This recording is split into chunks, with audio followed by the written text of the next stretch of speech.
My name is Jacqueline Walters, and I am a Land Survey Specialist 1.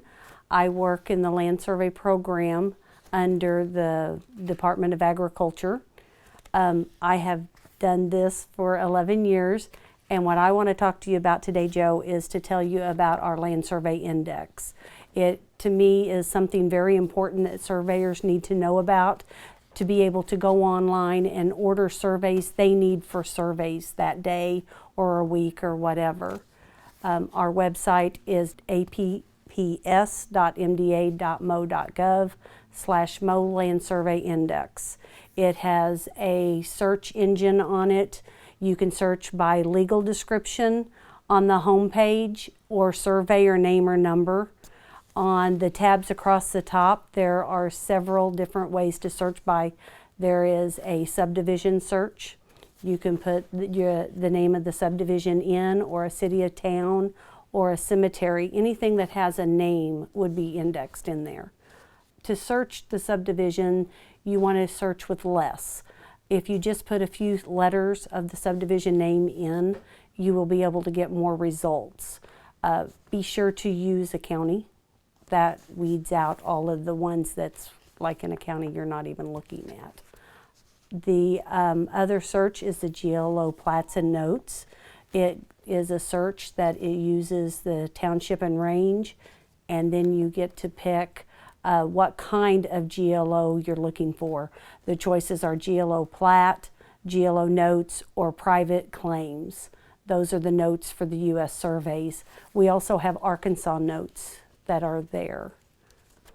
Another project that I'm working on is this information all came to us and was filmed. We used microfiche readers, and through the time we are now digital, and we have sent all of those microfiche off and they were scanned. Now we would like to clean them up a little bit for the public.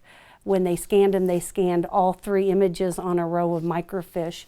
We would like to go through and separate those and just put the documents that are relevant to each other to make it better when a surveyor is doing research. That way he has the whole document at one time instead of having to look on another microfiche for that document.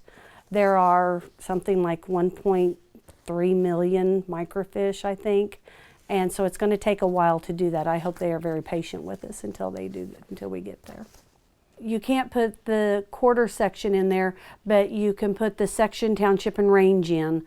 And then in the report, there is a column called FRACT, and it stands for fractional section. So if it is indexed in the 100s, it would be the northeast quarter. And there is a map or a diagram in the help file that does show where the fractional sections lay. We have started in the last couple of years of indexing those as far out as the corners are called out on the surveys. That way it's not just where the piece of land is, it's where the corners that the surveyor used are. But I want to warn them, when you use that, we also put 000, and it can be in the whole township. Be sure and use that as a loose term to guide what you look for. It might help you weed out some to begin with, but if you're not finding what you need, be sure and look at all of them, or get all of them. We do have east half, which is 002, west half, which is 004, north half is 001, south half is 003. Okay. And what about corner documents or corner reports? Corner reports are found on another web address that we take care of. We maintain. So it's not in this database? No, it is in a different database, and they use the index grid. Which the index grid also has section line numbers on it. Okay. So it's important if you're looking for GLO notes. All right. And so if somebody's doing something in the southeast quarter of a section, obviously the survey could be done in one of the adjoining sections as well. So how does the surveyor actually do their search to be efficient? Do they put in the section numbers for the adjoining sections as well, even though they're only interested in one particular section? The best way is to use the other section numbers. You can bring up a report. If you do not put a section in, it will bring up everything in that township and range. There is a lot of information in that, so sometimes it's overwhelming. So if you put in individual sections, it's easier to break it down and to find what you're looking for without getting caught up in all of the other surveys that are available. So this is mostly for rural land. Once you get into urban and definitely city areas, how would they search? I assume by some kind of subdivision? Yes, the subdivision searches are all by name. Even if it's not a subdivision, if it's a city of a town or anything with a name, we use the subdivision spot to fill that in. Don't use the whole name because there could be a difference in the spelling. Instead of northwest, there could be a space between them instead of all one word. So I suggest just using the first couple of letters. If there's an overwhelming amount of information there, put another letter in. Just weed it down slowly. Use your counties to make sure you're in the right area. And then, let's say you are working in Smith's subdivision of some city, but you're not that familiar with the area and you know there's subdivisions surrounding this subdivision. How could you find out what those subdivision names are?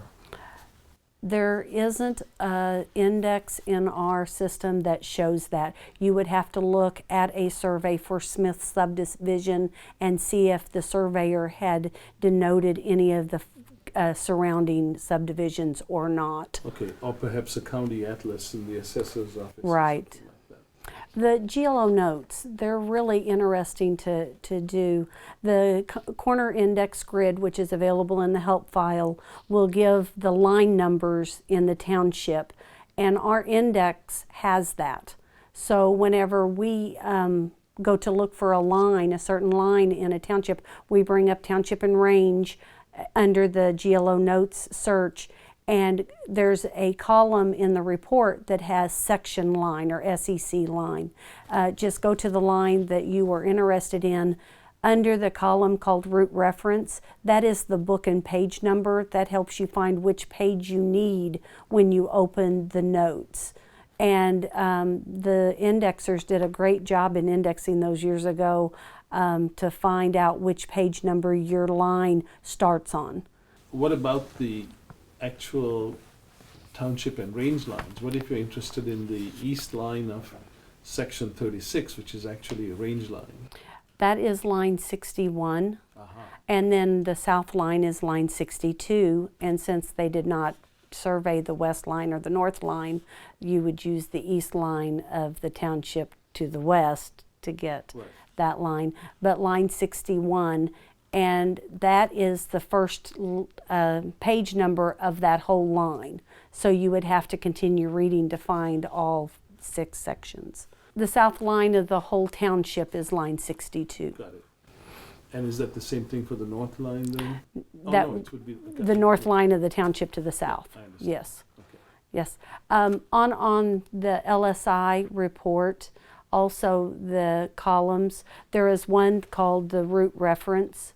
That is a column that we put the book and page from where we received the document. If we received it from a county recorder, we use their book and page number so that the surveyor can find the original document if it's needed, or they can put that into the documentation when they're doing a plat.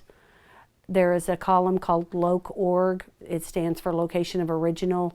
That tells us where the document is actually, where we received the document from. If it is from a courthouse, we have FIPS codes that call those out, but we also have some private surveys, like we have railroad plats that are 714s is the number. The GLO plats are a 720. The GLO notes are 721s. And what's a FIPS code? The FIPS code is a number that the state has given counties. Phelps County is 161. So let's say a surveyor has a deed, Yes. and in the deed it refers to a description which has been surveyed and the survey has been recorded in book such and such, page such of such and such county. Right. The surveyor doesn't really want to go to the recorder's office. He should be able to find it in your records. Can he search using book and page?